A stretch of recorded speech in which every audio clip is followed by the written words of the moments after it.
Well, there was no possible way of installing a chaser mod that would actually work. So, JBX, we're gonna have to deal with it. The JBX100 is currently the closest thing to chaser inside the game that is actually good, right? And also has the 1JZ engine, which is a 2.5 liter inline-6. That's the 1JZ engine. So, we're just gonna have to do with this. No, not chaser. JBX100 Experience. Let's do this. Alright,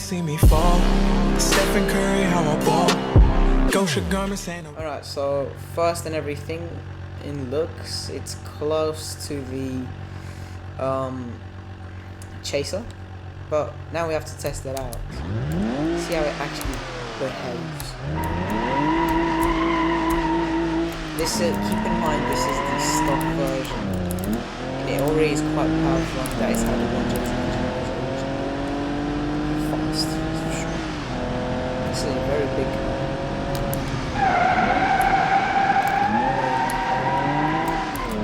Alright, this is how it is. This pretty much nothing to show.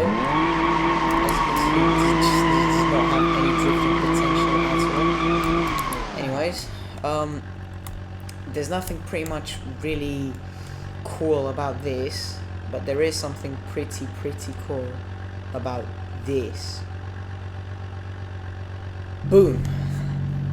We are now on Drift Playground with the drift build of the JBX100. This drift build has 383 horsepower with turbo. Still has the 1JZ engine. Well, we will test it out a bit more now. Let's see. There's a really nice interior to this car. I really like it. We will test it out a bit on controller to see how it drifts and the potential that it has. Drifting in BeamNG is not easy at all. We'll have to do it. Let's power to the car. Let's see.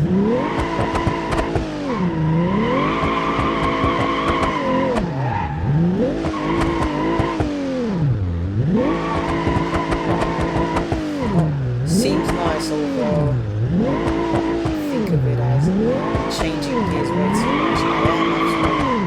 Automatic gear changing. I guess we'll have that dangling headlights.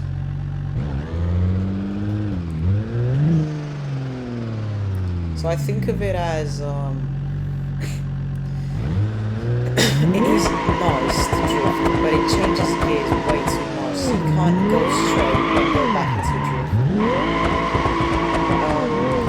It is quite easy to learn to actually drift, although I would say maybe it has a bit too much grip. But it's an experience now. I've heard things about this being possibly the best drift car in BeamNG.Drive, although with the power of manual tuning, like manual vehicle control actually, they can do BeamNG.Drive. There's other things that you can do. That's not the point right now though. I might just set the gearbox on realistic, and I might just put it into first gear so it doesn't keep switching between gears. Although I don't know how good it will behave in first gear, because I have my custom tuned Drift S15. That thing is easy to drift, both in first gear and on steering wheel. Although we are going to come back to this JBX100 on the steering wheel, 100% sure. Maybe in a later video, we'll see that later. I see the potential that this has. See, it isn't perfect, it is good. Say that for it is quite good. I have now loaded in what I call the drift machine. It is my S15 that I custom tuned to make easy for drifting, and not just easy, but doing really smooth drifts, only and purely in first gear. I don't usually go in higher gears than first gear because it just purely works so much better. I'm going to do a test run with the Chaser, then I'm going to do a test run with the Sylvia, see how they behave. Now I've shown you the Chaser, so now let's get to the Sylvia. This engine's too loud. Better. Alright, let's get out of here. So, I'm going to take this on Drift Playground. I've practiced so much on Drift Playground. I have this map in my mind.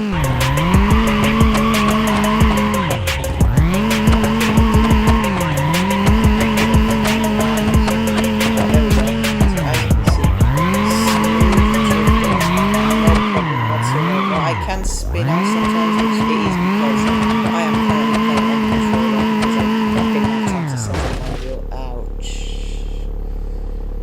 You see in the run with the S15, that's my custom special tune for the S15. Now I'll test out the Chaser, see how that goes.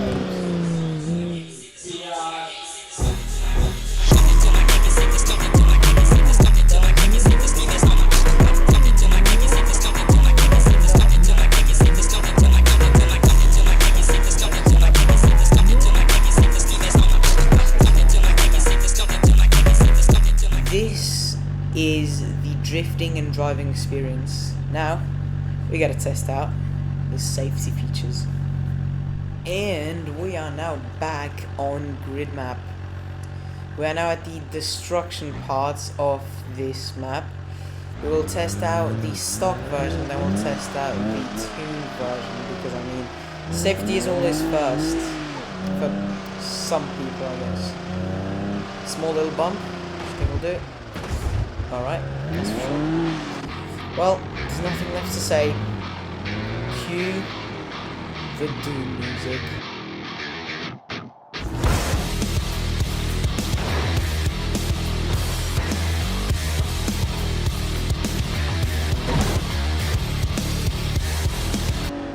Oh, yeah, it's too low for that one.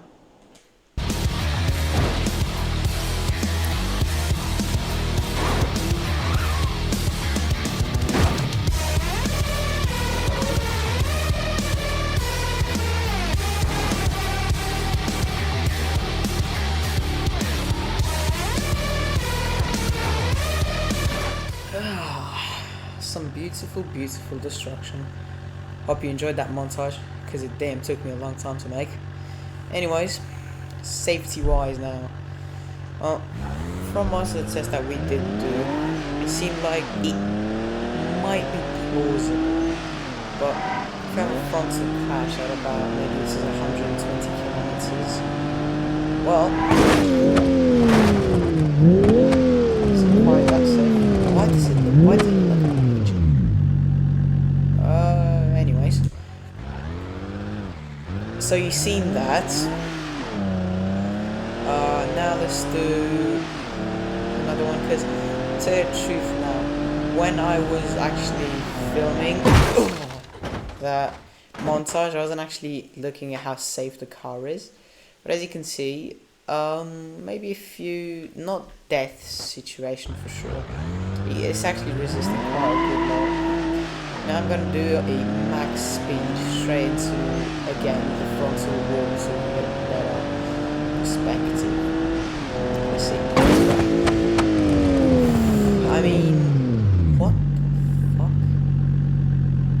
What's it like a So now we're gonna test it in the bollard section. Let's see what this does. Alright, well, as you can see, what? Bro, the engines went what? How'd that happen? The engine's in the driver's bay, I guess. I mean, didn't have face. What? How the hell? Alright, well, fair enough. I guess, unless your engine goes through the engine bay to cut your feet up, you should be good. I mean, yeah, you should be good because you still have pretty much enough space, and if the airbags would work, well, you'd be safe. So, I'll give this thing an 8 out of 10. safe rating. This is the stock version though. It's now time to take the drift version. Here is the drift version. So I'm not gonna spend too much time. I'm not gonna make another one of those. I'm not going to make another one of those montages. We'll just test it. Frontal grab. She's not grippy enough. Oh. I guess you can take that as a first test. Perfect. Seems absolutely perfect. Nobody would die that much. This is way less grippy than the other ones. To get used to that.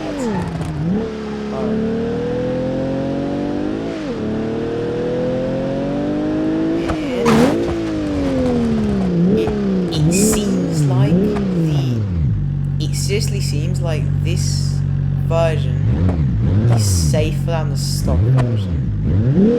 And I mean, it doesn't have a roll cage, so it doesn't really make sense. But now, let's do a bit of jump. Go all the way up into the sky. Now you're gonna get to see how it crashes. Let's see the beauty. Straight in front as well. Well, yeah, as I said, this seems safer than the other one. There's enough space for the driver to maybe possibly survive. I don't know about the impacts. You probably, in case, unless you have a seatbelt, you'll probably go straight through the front windshield. But it seems good, and it still works. The engine does, the wheels definitely don't. And now, it's time to go back to the stock version. There we go. Look at that. I'm now going to take about 30 or 1 hour of my life to tune this thing as nicely as I can manually, and I'll come back to you guys in a minute.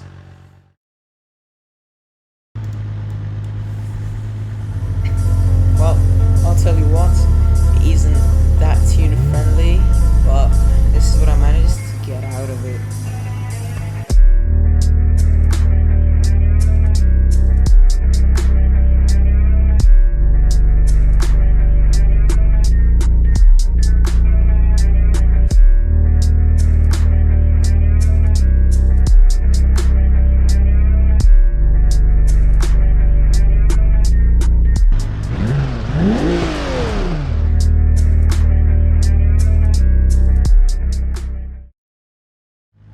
And it doesn't only look good, it also is good.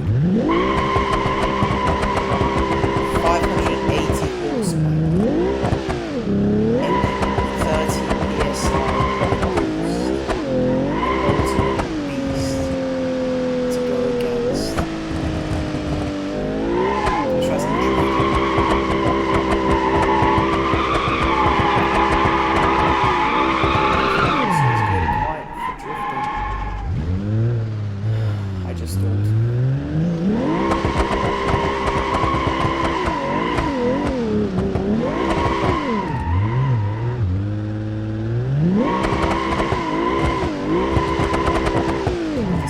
Drag strip just to see how it performs. It isn't a drag tuned car especially, but we will get something out of it. I have just changed our tire sets to some Pro Racing tires for more grip. Now, let's see how it behaves.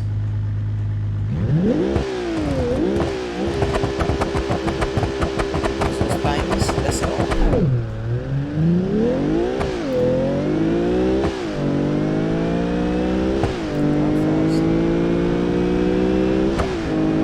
The power of the watches. That was a nice run. Now, since this is, I do have race tires, so I should have. It still kind of is a drift car. But now we'll do a few races against other cars. One I can definitely also anyways, we'll get back to the starting line and then we'll do some races. As I said, this is not a drag car, so we will not be putting the best drag in speed cars next to it. We will fight against a Tuna Supra though. Let's heat up our tires. Alright, let's see.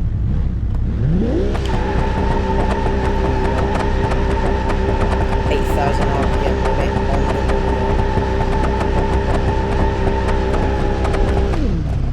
Alright, let's see what we can get.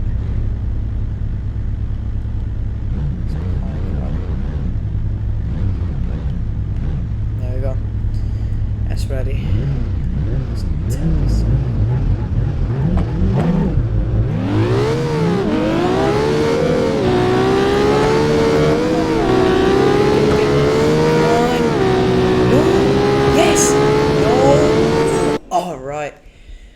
Quarter mile in 11.8 seconds compared to the 11.5 seconds that the Supra did. We'll change cars and we'll come back. We have now changed to another Supra. This time it is the Targa version of the stock Supra, so the roofless version of the stock Supra with better suspension and 2JZ GT engine.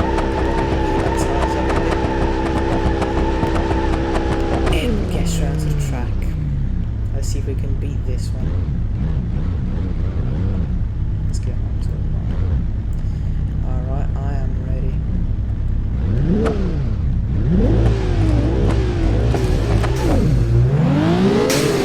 Oh yeah, straight up. Is that the Supra thing that is? That's the Supra thing that is. Really nice noise. Anyways, what the hell is happening to the camera? Well, there it goes. We'll now change to, how about a Skyline? Let's do it. Unfortunately, we couldn't do a Skyline R34, but we can do a Mazda RX-7 F3DS Stage 3.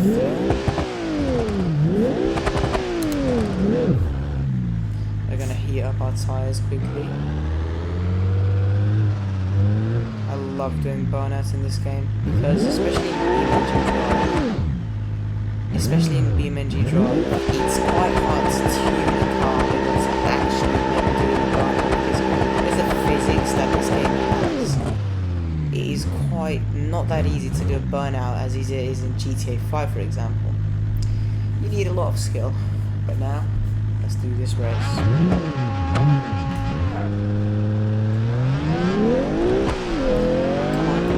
That's a fast RX-7, Jesus. That is a fast car. Man, that was fast. That was lightning fast. I did have a bad launch, so we're gonna try again. Alright, let's see what we get this time. Perfect.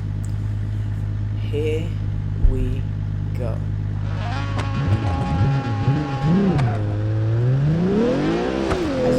Way better launch. Come on.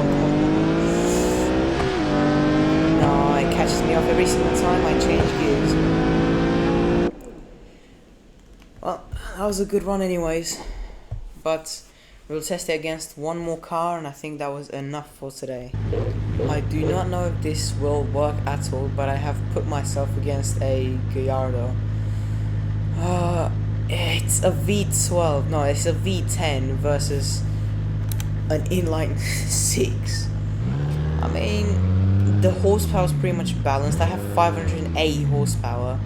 The Gallardo has 550 horsepower. So it should just be a balanced run because we have the same amount of horsepower. The Gallardo is also two-wheel drive. I am also two-wheel drive. Now, the Gallardo is also manual, so there's no increase in speed because it's actually sequential. Let's do this. Okay, power on, power through.